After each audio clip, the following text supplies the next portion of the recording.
車架無小事，換親車架嘅都係多鳩餘。今日嚟鳩噏一下9號機械師原廠車架同埋博邦車架佢嘅一個對比。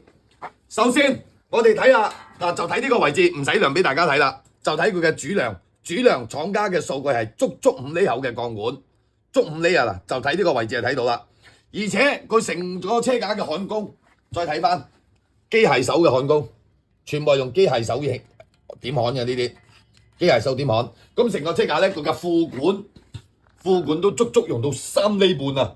而且成個車架咧係做咗電泳技術，係永遠保證唔會生鏽。所有嘅鋼材係用電木鋼，而成個車架嘅重度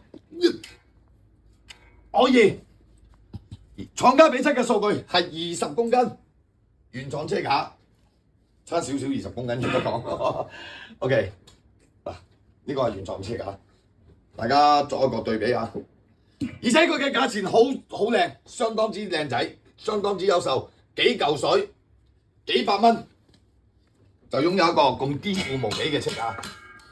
可以笑的話不會哭。